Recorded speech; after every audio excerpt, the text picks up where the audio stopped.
Two Republican presidential candidates will not appear on the same ballot in Nevada. Donald Trump urging his supporters to caucus for him in the Republican Party-run Nevada caucus on February 8th, while Nikki Haley will be on the state-run primary ballot 2 days before that. ABC's Alison Kosik explains why the candidates made that decision.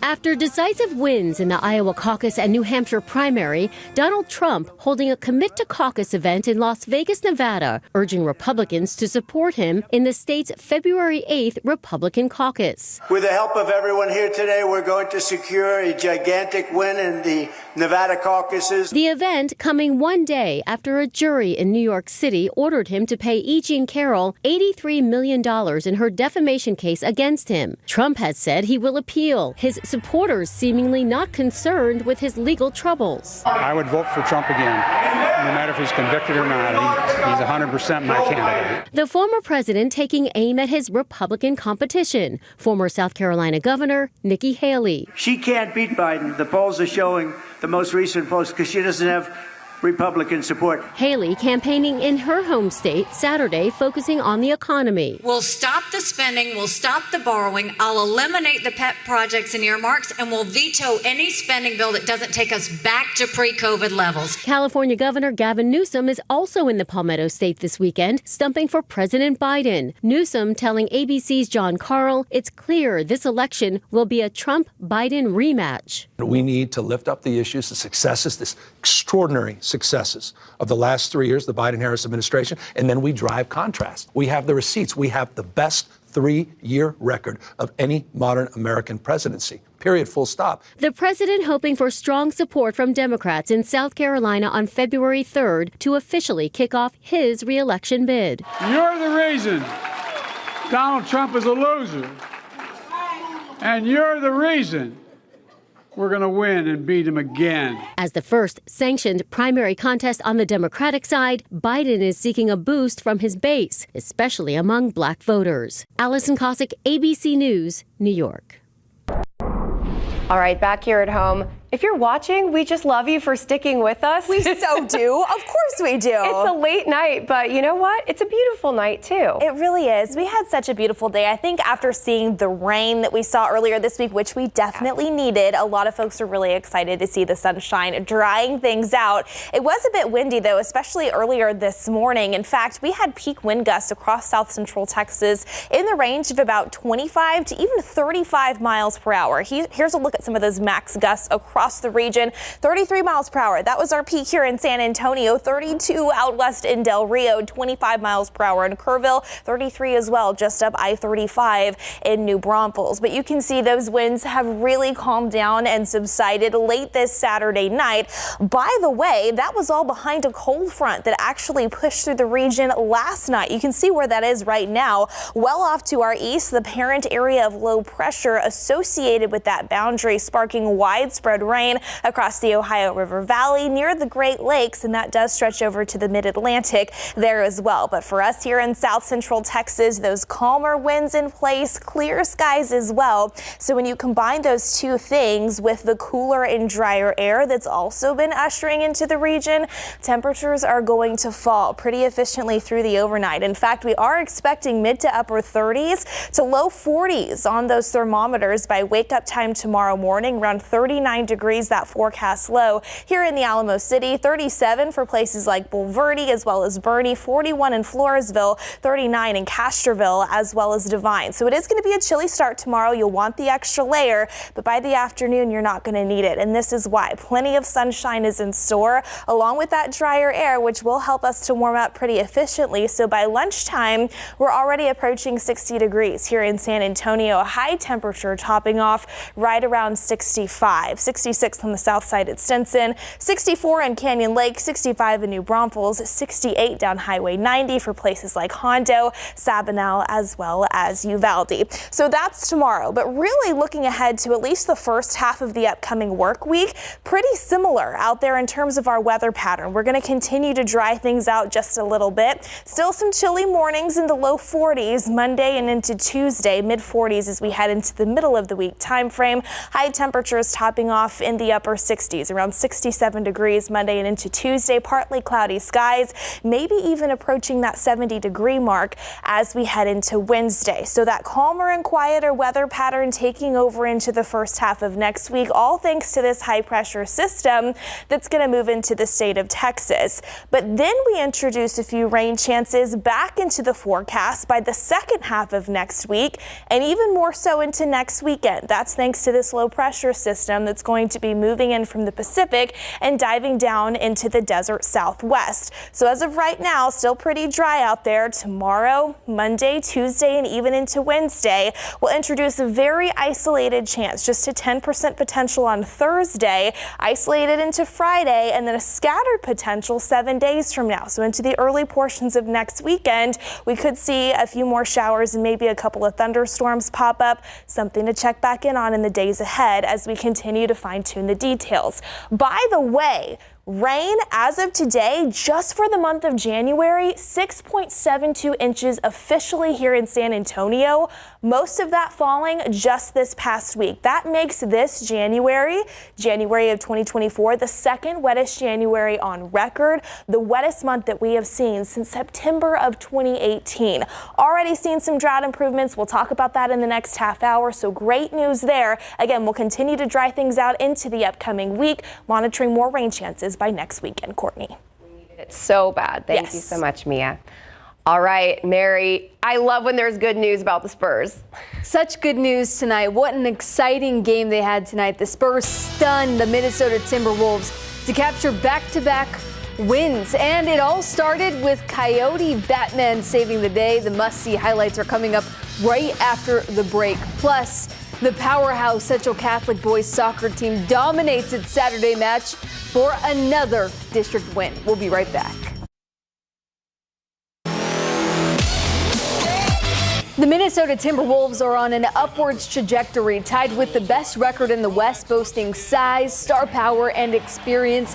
Meanwhile, the inexperienced San Antonio Spurs beat Portland last night, and tonight they look to sweep their first back-to-back set since doing it at the Suns earlier this season. But hold on, early in the ball game, a bat is on the loose inside Frost Bank Center. No need to worry, though. Coyote Batman comes to the rescue, and Trey Jones returns the favor with an alley-oop to Victor Wembanyama for the early lead. Soon after, T-Wolves tripled, no good, but Anthony Edwards flies in for an enormous put-back slam. Minnesota stayed hot to lead by 12 at the half. All right, third quarter, Keldon Johnson takes it to the rack for the statement one-handed jam. The home crowd goes berserk. Fourth quarter now, we're tied until Devin Vassell hits the three-pointer, and the Spurs are not backing down. It's crunch time.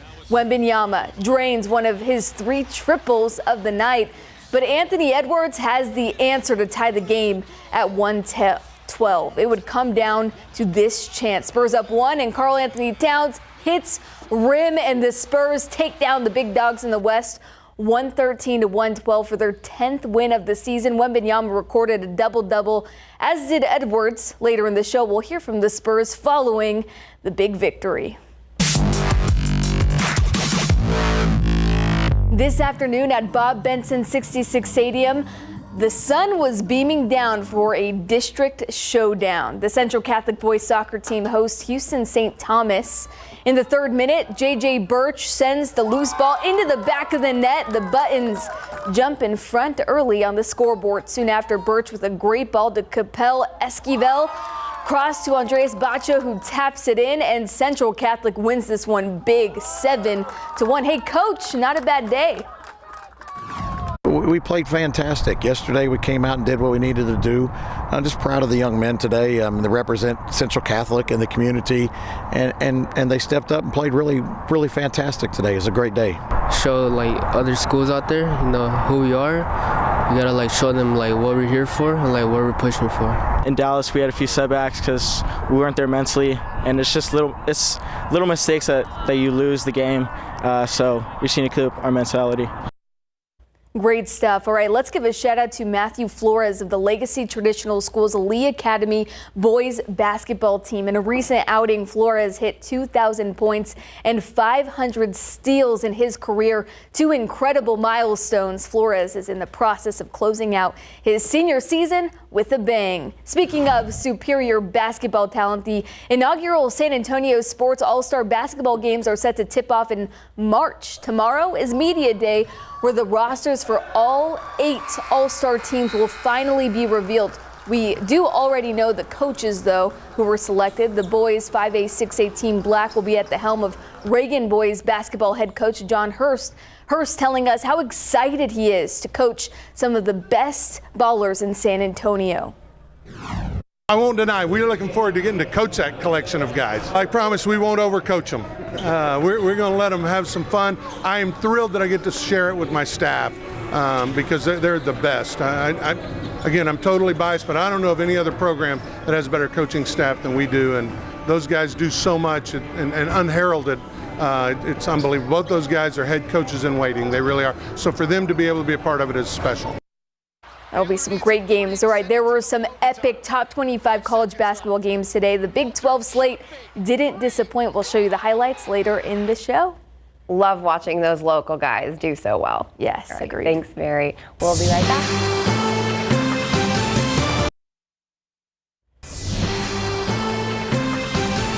More turmoil for the Fair Oaks Ranch Police Department. It's former Officer of the Year, who was fired months after alerting the city to possible misconduct by its police chief, has now filed a whistleblower lawsuit. As KSAT investigates, Dylan Collier reports more officers have come forward and more legal filings are in the works. I feel like it's still just beginning, a lot of processing still.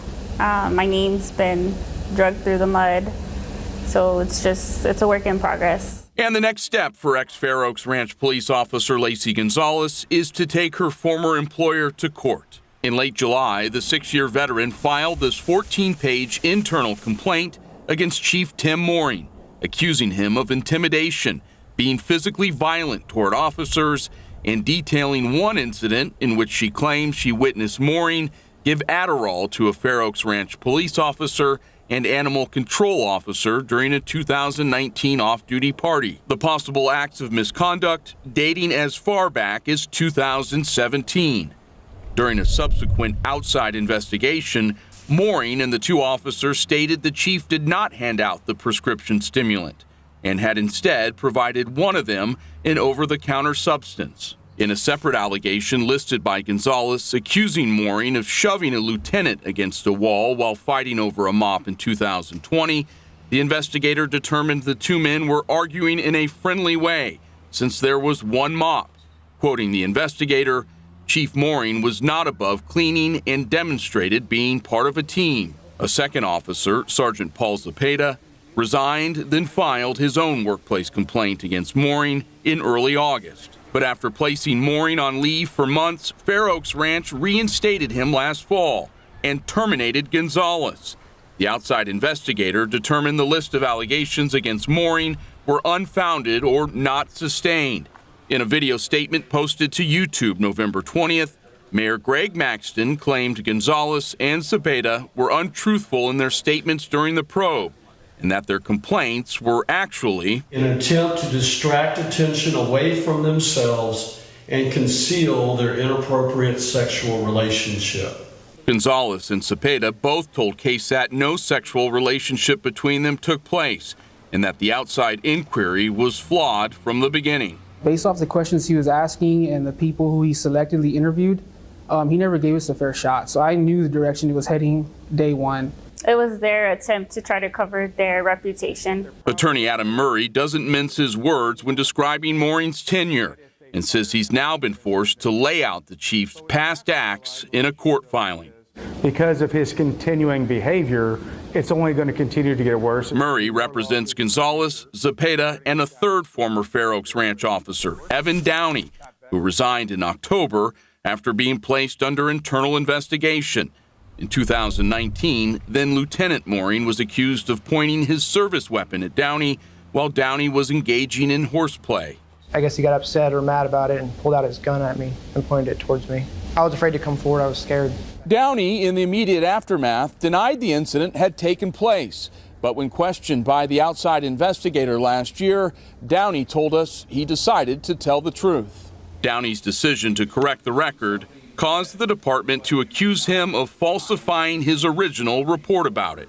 Rather than terminating the chief who actually pulled the gun and pointed it at the officer, they terminate the officer who was the victim of the assault. There has been no finding Mooring engaged in any professional misconduct to date, and he has not been charged with any crimes in connection with the incidents alleged by people who worked under him.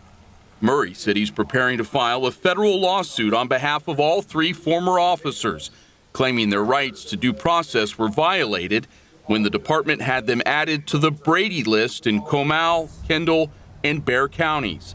The list, maintained by prosecutors, contains the names of officers with sustained incidents of untruthfulness, labeling them undesirable to call as witnesses and making it difficult for them to be hired by another law enforcement agency. None of the 3 district attorneys responded to requests from KSAT asking if the officers are on their respective lists. It's easy to just say, okay, well, we'll just move on with our life, but that's not going to fix that department. For KSAT Investigates, I'm Dylan Collier. Gonzalez is still in the process of serving the city with her suit. In a written statement, Fair Oaks Ranch City Manager Scott Huzinge wrote, quote, "The city stands behind the investigation outcome and made public its findings. The city will not comment on these particular police department matters any further." A 4th former officer, Richard Davila, sued the city in 2021, claiming he was wrongfully terminated. His petition repeatedly names Mooring. That case is scheduled to go to trial February 5th.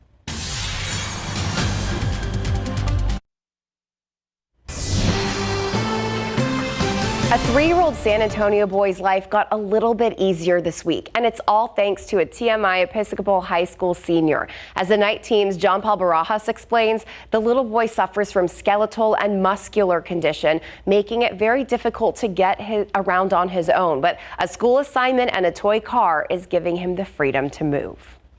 It's a red toy car with major and specific modifications. Suited specially for 3-year-old Yetzael Enriquez Perales. He suffers from nemaline myopathy, which makes it difficult for him to breathe on his own and also leaves him with muscle weakness throughout his entire body. Yetzael depends on his mom Brenda for almost everything. The first year I would ask God why? Why us? But now I ask for what? Because he has a purpose. And now one senior at TMI Episcopal came up with something that can give Yetzael more independence. I designed these components in my computer. Marcelo Martinez Sotomayor used a 3D printer and materials he bought from a store. This is just a normal kickboard that you would see in a pool. To fit this car to Yetzael's body, even adding room for Yetzael's medical equipment, and then made these joysticks, the gas, brakes, and steering. So yeah, I did have to rewire it, which I would say would probably be more on the difficult end of this whole project. Marcelo turned a 3-month-long school project into endless new memories and opportunities for Yetzael. He's going to have that liberty to be able to move where he wants because he likes to make decisions on his own too, said Mom. But she also says the new ride comes with added responsibilities. He can give me a ride. He can take me to the store. Now he can chauffeur me around, she joked. It's safe to say Marcelo passed his assignment, and Yetzael's mom is grateful, saying, "Thank you so much. Keep doing this for more kids, for more people, and continue helping the community of San Antonio." John Paul Barajas, KSAT 12 News. Oh, chills everywhere. What an incredible story. We do want to point out that Yetzael sat in his new ride the day we met him, but he hasn't driven it just yet. His mom promised as soon as he does, she'll be filming and will send the video to us so we can share it with you. Oh my goodness. Incredible. That's the best thing I've seen all week. Amazing. All right, taking a look outside once again with live cam. Clear skies in place here in San Antonio and across the vast majority of South Central Texas. Hopefully you enjoyed the sunshine today. It helped temperatures top off pretty close to average. 66 was our official high temperature here in town. It was a cooler morning. Started off near about 50, but that was about 8 degrees above the average low for this time of year of about 42. Most of us climbing into the 60s. It was 62 in Gonzales, 66 in New Braunfels, 61 in Rock Springs. A few areas were able to hit that 70-degree mark, 70 in Cotulla as well as Laredo. It was 71 out west in Del Rio. By the way, at least for the most part, I think temperatures tomorrow afternoon are going to be pretty copy and paste. Mid to upper 60s, maybe a few low 70s, especially the farther south and west that you go. So we'll talk about that a little bit more in depth. Of course, the quieter weather pattern that takes over into the first half of the upcoming week as we continue to dry things out. But a few rain chances do return by this time next weekend. We'll have all those details coming up in your forecast in just a little bit.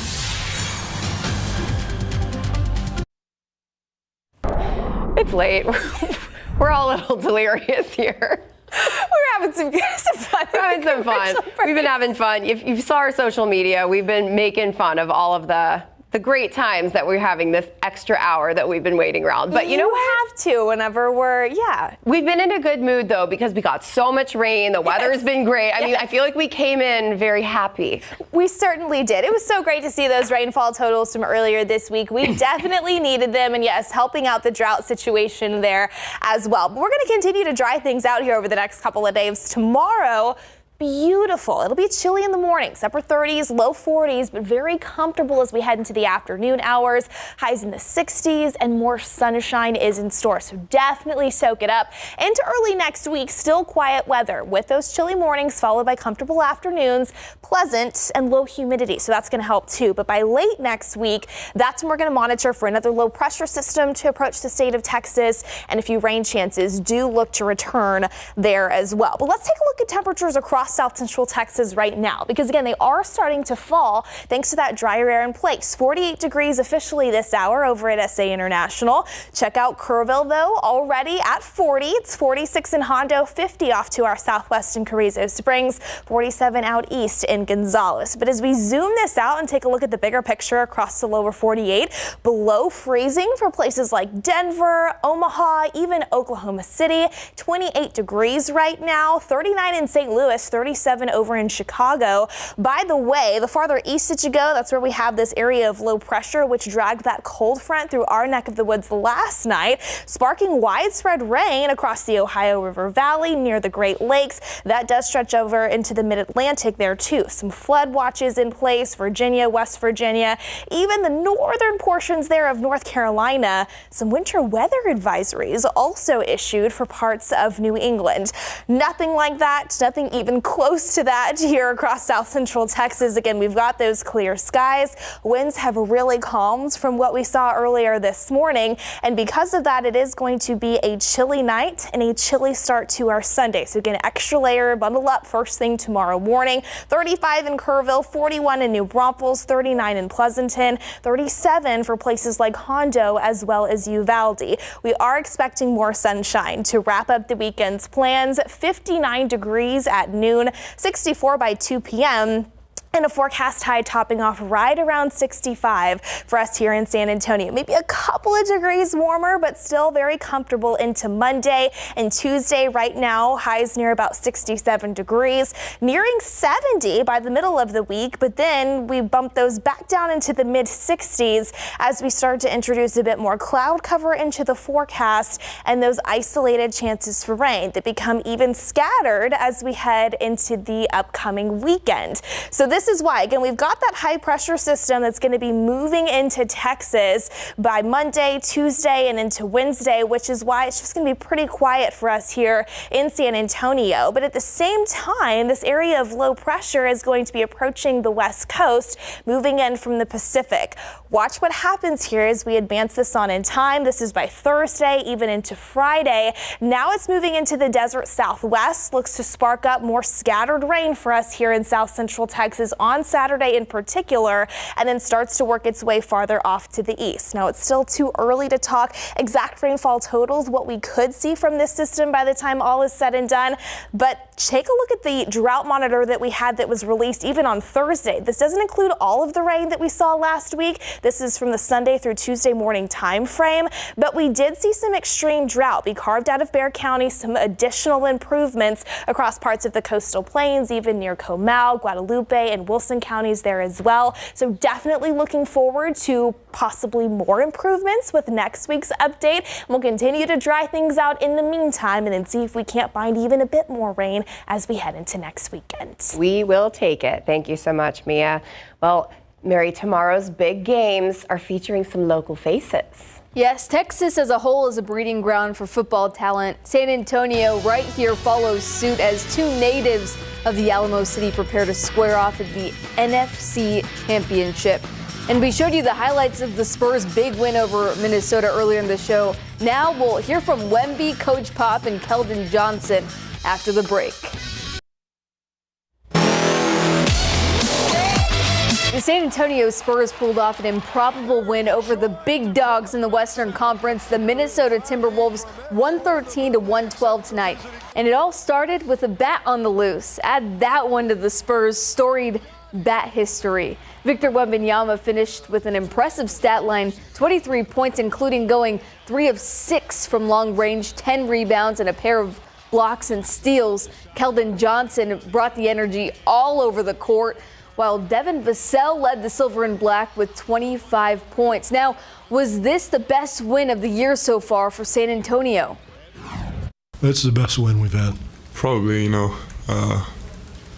if not the best one, maybe the one that snapped our losing streak, but it's definitely a good one. And I think tonight we have to feel proud about what we did and get used to that feeling so we can repeat it. Like, I'm borderline scared of the dark, so like a bat, that's something like, nah, that ain't really up my alley. Like, I was more scared. I'm with Keldon there. All right, let's turn it over to some college hoops now. 11th ranked Oklahoma hosting 20th ranked Texas Tech. Red Raiders down 7 with 6 to go, and Chance McMillan drains the long range 3. Both teams exchanging punches as Oklahoma's Rivaldo Soares gets the 3 to go. Sooners in front by 1, 30 seconds left. Goaltending is called on Warren Washington, so Oklahoma's bucket is good, but it wouldn't matter. The Red Raiders hang on for the 85-84 win. By the way, Tech is atop the Big 12 standings. And how about this one? TCU beats 15th ranked Baylor in a triple overtime thriller. The Horned Frogs are now 15-5. Baylor is 14-5. The UTSA men's basketball team fell 89-72 on the road today. The Roadrunners fall to 8-13 overall. The UTSA women's basketball team fell to SMU 75-58. The Roadrunners are now 10-9 overall and 500 in conference play. Football coverage brought to you by Davis Law Firm. Tomorrow, the NFC and AFC championships get underway on both coasts, and 2 San Antonio natives will oppose each other in Santa Clara. The NFC title game will feature Lions wideout Josh Reynolds and 49ers right guard Spencer Burford. Reynolds, an alumni of John Jay High School, has 7 catches for 107 yards and a touchdown so far this postseason for Detroit. And former Wagner and UTSA talent Burford continues to be a key piece in San Francisco's attack. No doubt he'll be leaving it all out there protecting his QB Brock Purdy. The NFC Championship kicks off at 5:30 tomorrow evening. The Niners are favored by 7 over the Lions. The AFC title game kicks off at 2 in the afternoon between the Chiefs and Ravens, and Baltimore is favored by 4. Enjoy your last Sunday of a full NFL slate. I know people are really sad, but also it's all exciting. Yes, right. Exactly. Thanks so much, Mary. All right, we'll be right back after this.